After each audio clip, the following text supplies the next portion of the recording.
Tensi normalnya manusia dan abnormalnya tuh berapa sih, Dok? Kalau secara di WHO ya disebutkan kalau normalnya itu 120/70. Jadi kalau untuk di atas itu 130 gitu ya, itu sudah prehipertensi. Nah, kalau misalkan tinggi lagi itu di atas 140 atau 150 gitu. Itu sudah disebut hipertensi. Dan disebut hipertensi itu misal nih kita periksa ke dokter ya. Satu kali periksa itu tensinya 150 misalkan per 90 atau per 100 gitu. Kalau memang baru satu kali itu harus dievaluasi lagi. Bisa jadi datangnya karena deg-degan mungkin ya gitu ya, berdebar-debar gitu, atau ada orang dengan hanya melihat jas dokter ini aja kemudian tensinya jadi tinggi. Itu kan ada gitu ya. Itu memang ada fenomena seperti itu. Itu juga mungkin belum bisa dikatakan sebagai hipertensi gitu ya. Jadi 3 kali pengukuran berturut-turut dan memang hasilnya tinggi itu bisa disebut hipertensi dan itu memang harus diterapi, dikasih obat gitu. Oke. Nah itu ya sobi-sobiku semuanya, penjelasannya dokter benar-benar jelas ya. Aku sampai belajar sama dokter tentang ilmu kesehatan sama dokter. Nah dokter, aku juga ngomong-ngomong hipertensi ya dok, aku pernah nih periksa ke salah satu layanan medis Klinik ya. Nah aku memang posisinya itu lagi benar-benar kayak buru-buru jalannya. Nah karena sebelumnya tuh memang tensinya normal-normal aja gitu kan. Pernah sih ya 100, itu yang pas rendah-rendahnya dok 100, 110 lah.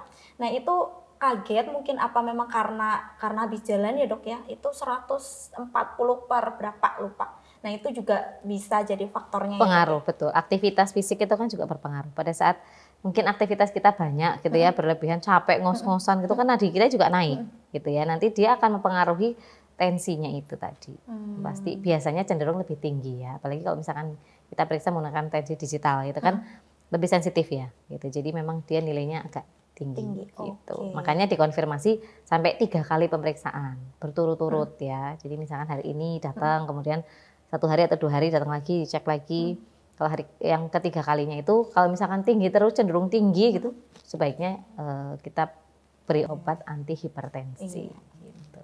Nah, kadang dok ngomong hipertensi kita sambil singgung, ada beberapa orang yang memang udah didiagnosa punya hipertensi gitu ya, terus pengennya tuh minum obat sembarangan gitu loh dok, maksudnya aku ditensi nih hari ini mungkin tensinya 160, aku minum, terus besoknya ditensi lagi minum lagi, itu bahaya nggak sih dok? Obat Untuk, apa?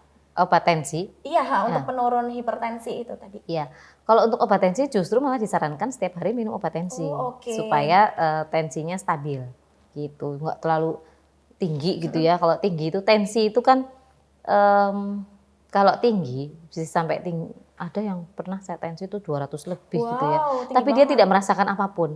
Nah itu yang bahaya. Jadi saya kan nggak rasa apa-apa, ngapain saya harus berobat. Padahal tensinya pas datang itu 220 kalau nggak salah per 100.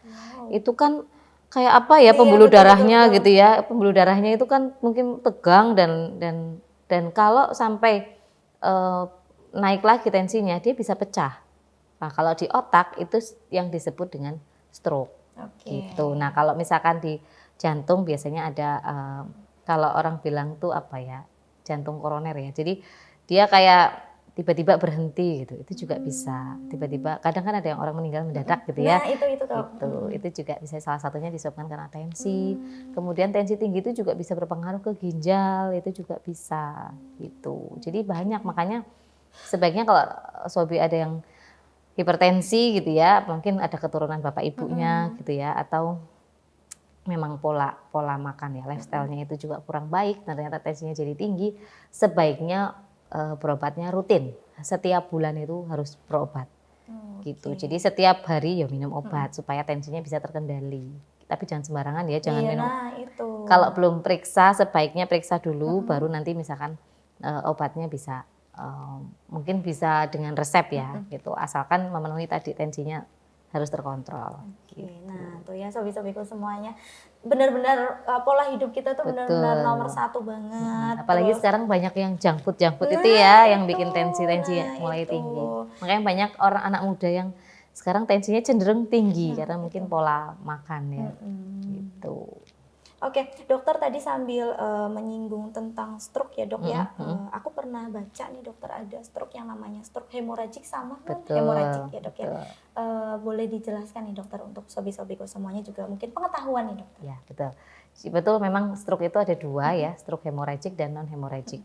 Jadi stroke hemoragik itu adalah stroke yang tadi pembuluh darahnya pecah gitu ya. Jadi karena perdarahan. Khasnya itu biasanya pada pasien itu kadang-kadang ada yang tiba-tiba ya orang lagi aktivitas jatuh kemudian tidak sadar gitu ya langsung ngorok gitu, kemudian ada kelemahan di anggota gerak gitu ya, itu khas sekali untuk stroke hemoragik gitu ya. Stroke itu karena perdarahan jadi tiba-tiba jebret pecah pembuluh darahnya akhirnya menyumbat yang lainnya gitu, akhirnya jadi muncul kelemahan gitu ya langsung pada saat itu. Biasanya sih kalau yang perdarahan itu memang langsung tidak sadar gitu. Nah kalau yang stroke yang non hemoragik atau bukan perdarahan itu biasanya disebabkan karena sumbatan. Nah sumbatan itu kita ibaratkan seperti pralon ya. Jadi aliran pralon itu kan walaupun alirannya kelihatannya jernih gitu ya, pasti kan tetap ada, kalau orang sini bilang lumut ya. Iya kan ada lumutnya. Jadi darah itu tidak selalu kemudian merah, itu banyak isinya ya kolesterol, ya asam urat, ya apa.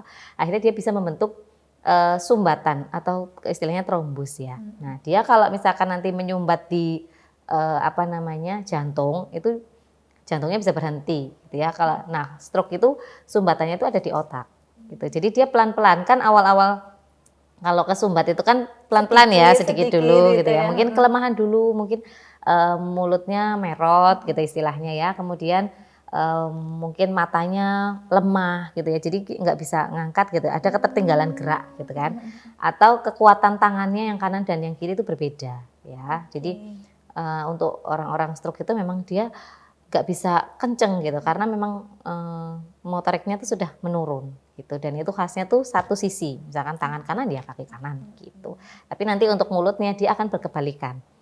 Ya gitu, jadi tangannya kanan, kakinya kanan, bisa jadi dia meretnya ke kiri gitu. Itu khasnya untuk teman-teman, untuk orang-orang stroke ya. Dan mungkin sobi di rumah juga bisa melihat ya orang dengan gangguan stroke cara jalannya seperti apa. Itu kan sangat khas gitu ke arah stroke seperti itu. Mungkin ngomongnya juga jadi pelo gitu.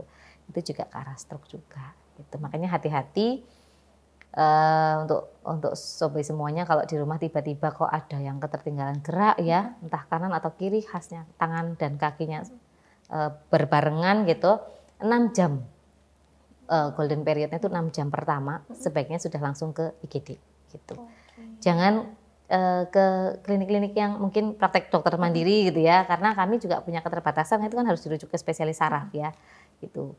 Mungkin pengennya ditangani dulu, ya itu penanganannya ya harus ke IGD gitu ya. Dengan justru 6 jam pertama itu kita masih bisa menyelamatkan si pasien, harapannya seperti itu. Jadi dengan obat-obatan tertentu, atau misalkan pada saat perdarahan kan tekanan intrakranial ya, tekanan di kepalanya itu sangat tinggi gitu ya. Mungkin akan dilakukan pembedahan gitu, atau kita kasih obat dulu untuk menurunkan tekanan di dalam kepalanya. Karena pada saat tekanan kepala itu tinggi, jadi di belakang itu kan ada otak kecil ya, batang otak ya, batang otaknya turun, itu bisa berakibat fatal gitu ya. Jadi jangan diremehkan stroke itu ya. Nah, ya dok. Nah dokter, kalau misalnya stroke nih, peran kalsium bagi penderita stroke itu penting nggak dok?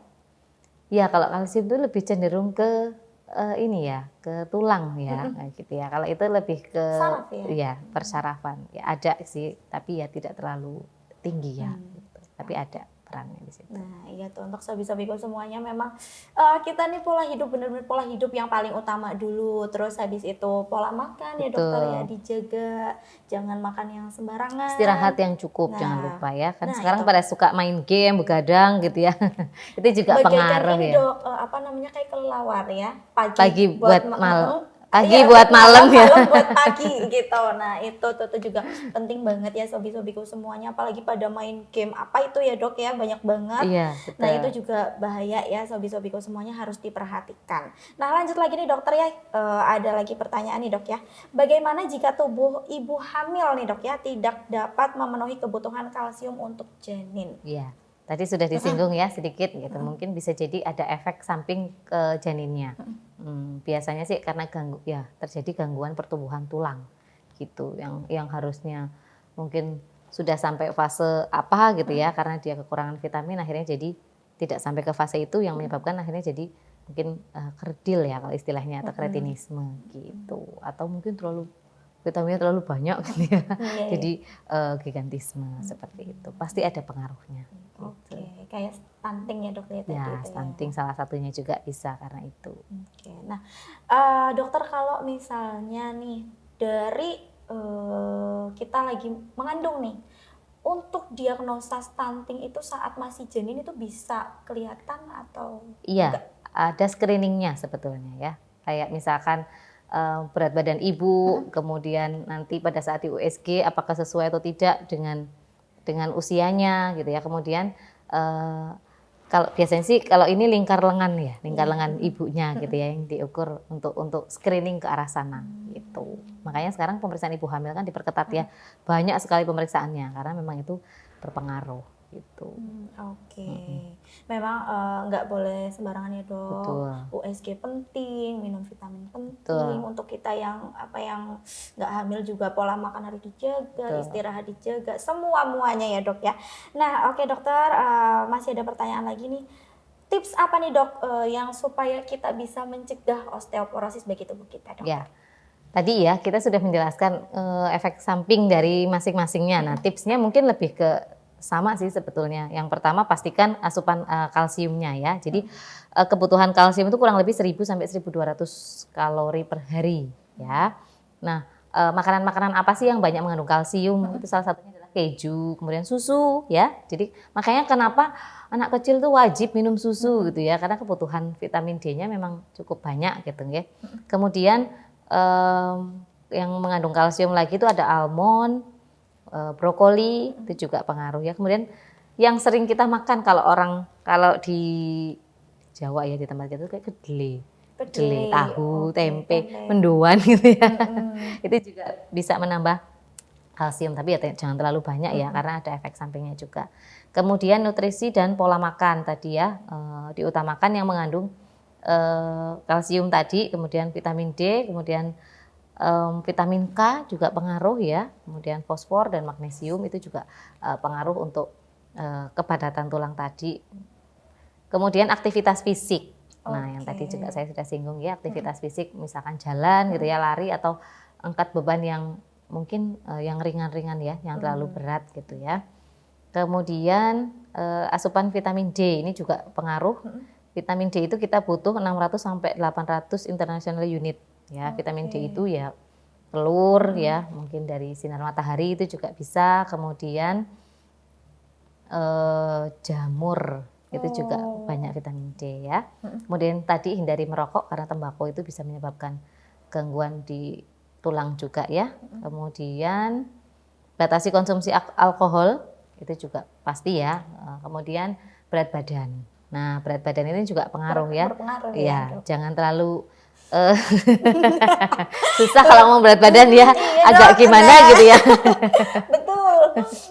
Ya, itu juga pengaruh karena bebannya kan terlalu berat ya gitu. Jadi tulangnya itu kan juga punya keterbatasan. Makanya orang dengan nun sewu dengan obesitas kegemukan keluhannya biasanya di tulang, sendi gitu ya. Itu karena pengaruh itu. Kemudian pola makan seimbang itu pasti ya, 4 sehat 5 sempurna gitu. Oke. Nah, dokter tadi nyinggung tentang osteoporosis ya dokter ya. Tadi ada satu pertanyaan dari followers kita. Siapa ya Kak? Siapa? Oh ini. Ada Kakak Afriandian _ apakah osteoporosis ini merupakan faktor genetik? Tadi udah dijelaskan ya sama dokter ya. Ada faktor genetik. Saya lupa G berapa. Ada kalau di genetik itu kan banyak sekali ya. Jadi itu ilmu yang kecil sekali tapi panjang gitu ya. Ada memang di faktor yang kesekian gitu itu ada. Berapa ya? 377 atau 677 saya lupa. Itu ada memang faktor genetiknya di situ. Memang ada yang menyebutkan, jurnal yang menyebutkan bahwa osteoporosis ini penyakit keturunan gitu. Ada yang menyebutkan seperti itu karena memang ada gen tertentu yang tadi saya sebutkan hampir mirip dengan Alzheimer dan kardiovaskuler. gitu. Jadi bisa. Nah, ya bisa tuh ya. Terus tadi juga ada pertanyaan lagi dok dari kakak siapa ya? Kalau misalnya kita kena osteoporosis, boleh nggak sih melakukan aktivitas berat gitu? Ya, aktivitas berat itu kan relatif ya. Osteoporosis itu kan kepadatan isinya tuh berkurang. Nggak aktivitas ya, berat dok, aja ya. Kopong. Nggak aktivitas, contoh ya, misalnya ada seorang wanita usia mungkin 60 tahun gitu ya. Tiba-tiba dia kepleset, hanya kepleset kecil saja. Bisa jadi patahnya tuh banyak gitu. Karena apa? Ya itu, karena osteoporosis tadi gitu. Jadi karena benturan sedikit aja dia sudah pecah gitu ya, remuk gitu istilahnya kayak gitu. Jadi apalagi kalau aktivitasnya berat, ya pasti berpengaruh ya terhadap kalau kondisinya dia memang sudah osteoporosis gitu. Jadi jangan terlalu berat-berat ya. Yang ringan-ringan saja, ya, dok, yang ringan aja, benturan ringan saja. Mungkin kalau di rumah sakit ya banyak nun sewu lansia-lansia yang ya hanya kebentur sedikit gitu ya. Kok dilalah kejeduk, dilalah kepleset gitu. Itu patah tulang itu kan mereka juga heran kok bisa ya gitu. Nah, ternyata itu salah satunya karena osteoporosis, karena mungkin isinya kan nggak ada gitu ya. Kepadatannya sudah menurun. Akhirnya jadi ya benar kopong gitu ya. Akhirnya jadi kopong, kemudian kebentur sedikit jadi ya sudah, jadi patah tulang tadi gitu. Nah, tadi di sini dokter udah nyebutin ya makanannya apa aja. Makanan apa aja sih yang baik untuk kebutuhan kalsium? Dari telur, terus brokoli, terus keju, susu. Ya, betul. makanya anak kecil kenapa harus disarankan minum susu itu karena memang tinggi kalsium. Kemudian juga ada dari kedelai, contoh tahu, tempe. Dia juga tinggi protein juga ya, Dok ya. Jadi nanti kebutuhan kalsium hariannya sobi-sobiku semuanya terpenuhi gitu. Nah, oke dokter, aku mau ngambil pertanyaan nih dari followers ya dok, boleh ya? Boleh. Oke, aku pilih dulu nih. Oke, dari kakak Irma ya. Dok, apakah benar rutin konsumsi kopi bisa menyerap kalsium sehingga bisa menyebabkan osteoporosis? Monggo dokter.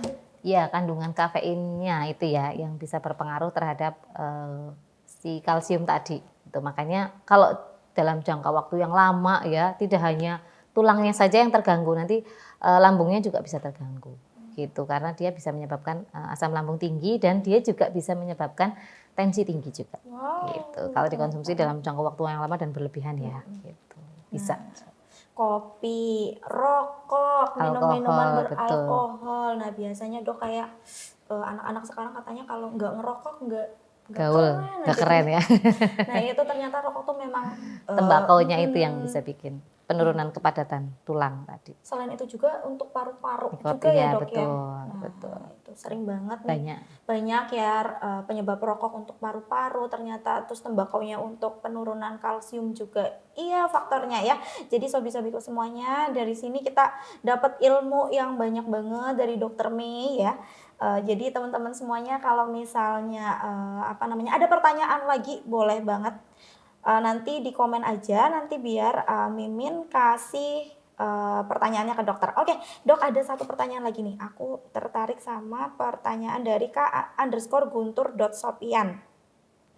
Dok, beberapa waktu yang lalu saya melakukan penilaian kesehatan analisa tubuh di itu ya dok, aku nggak sebut ya dok, gitu ya.